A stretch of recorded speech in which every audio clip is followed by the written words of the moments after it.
कैसे हो मेरे देश की मूर्ख जनता। देश का दुर्भाग्य है कि पॉलिटिशियंस कॉमेडी कर रहे हैं और कॉमेडियन पॉलिटिक्स कर रहे हैं। फिल्में और राजनीति, फिल्म और पॉलिटिक्स का बहुत पुराना रिश्ता है। सैकड़ों फिल्में पॉलिटिक्स के ऊपर बन चुकी है और हजारों फिल्म स्टार्स पॉलिटिशियंस बन चुके हैं। लेकिन पिछले 10-11 सालों से एक ट्रेंड चल रहा है जिसमें देश के हर मुद्दे को फ्लश कर दिया जा रहा है, और वो है सिनेमा, सॉरी प्रोपेगेंडा सिनेमा। तो बात 2014 से शुरू होती है जब हमारे साहब बड़े ही तेज तर्रार प्रचार के साथ आते हैं कि बहुत हुई महंगाई की मार, बहुत हुई पेट्रोल डीजल की मार, बहुत हुआ महिलाओं पर अत्याचार, बहुत हुई बेरोजगारी की मार, ऐसा बोल बोलकर सत्ता में आ जाते हैं। लेकिन उनके आने के 1-2 साल के बाद सारी चीजें उल्टी हो जाती हैं। तो साहब की पार्टी घबरा जाती है कि 2019 का चुनाव सामने है, 3 साल बाद 2019 का चुनाव है, कैसे किया जाए जिससे पब्लिक को फिर से बेवकूफ बनाया जाए। तो उनका एक मंथन होता है, एक मीटिंग होती है उनकी। तो उसमें से एक समझदार राष्ट्रवादी बोलता है कि हम एक फिल्म बनाते हैं साहब के नाम पर। तो तुरंत मोटा भाई बोलते हैं वाह वेरी गुड आइडिया, बना दिया जाए फिल्म। तो बन जाती है फिल्म। फिल्म बनने के बाद फिर से महंगाई, बेरोजगारी बहुत बड़ा मुद्दा था। तो मैं इन सब चीजों से बहुत परेशान था। मैं तुरंत साहब से मिलना चाहता था, अपनी बातें बताना चाहता था। मैं अपनी बातें साहब को बताना चाहता था क्योंकि साहब जो मन की बात कहने में नहीं चूकते, वो मेरे दिल की और मेरे घर की बात को क्यों नहीं सुनेंगे। तो मैं चला गया साहब से मिलने के लिए। मैं साहब से मिलने जा ही रहा था कि उनका पीए मुझे रोक दिया और बोला तुम साहब से नहीं मिल सकते। मैंने बोला क्यों नहीं मिल सकते। उसने कहा साहब बिजी हैं। मैंने बोला कहाँ बिजी हैं।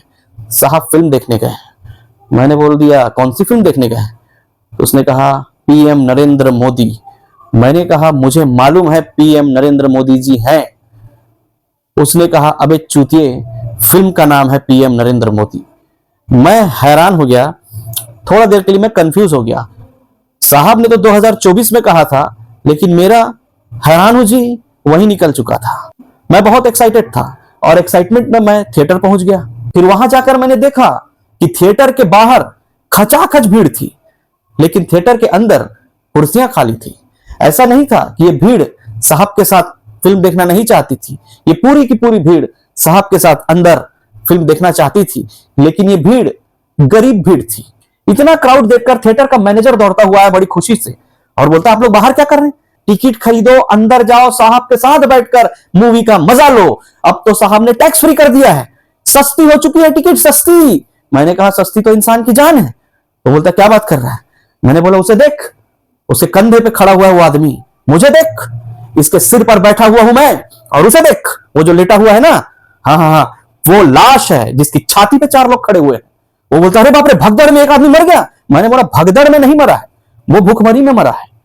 4 दिन से तुम्हारे थिएटर के बाहर वो आदमी बैठा हुआ था, आज लुढ़क गया, नोटिस तुमने आज किया है। फिर मैं बाहर खड़े हुए सिक्योरिटी वाले के पास गया, वो थोड़ा घबराए हुए थे। उन्हें देखकर मैंने कहा कि भैया आप इतना डरे हुए क्यों, आप तो सिक्योरिटी वाले हो, साहब की जान आपके हाथ में है, और वैसे भी अंदर कुर्सियां खाली हैं, आप अंदर जाकर फिल्म क्यों नहीं देख रहे हो, क्या परमिशन नहीं है क्या साहब के साथ बैठकर फिल्म देखने की। तो उसने कहा ऐसी कोई बात नहीं है कि परमिशन नहीं, बिल्कुल परमिशन है, अभी अभी हम फिल्म देखकर बाहर निकले हैं जान बचाते हुए। मैंने बोला अरे ऐसा क्या हो गया। तो उन्होंने कहा देख भाई सिक्योरिटी अपनी जगह पर है, एक साथ एक जगह 2-2 नरेंद्र हम नहीं झेल सकते। सामने विवेक ओबराय फेंक रहा है, यहाँ साहब लपेट रहे हैं, आन दो मित्रों। फिर साहब बाहर निकलेंगे, वो फेंकेंगे, फिर पूरा देश लपेटेगा, हर हर हर हर घर घर घर घर। फिर उत्तर प्रदेश में हत्या, बलात्कार, लूट जैसी घटनाएं बढ़ने लगी। तो मेरा मन किया कि मैं योगी जी से जाके मिलूं, और मैं चला गया और योगी जी से मिलने ही वाला था कि उसके पीए ने मुझे रोक दिया। मैंने बोला मैं योगी जी से मिलना चाहता हूं। वो बोला नहीं मिल सकते।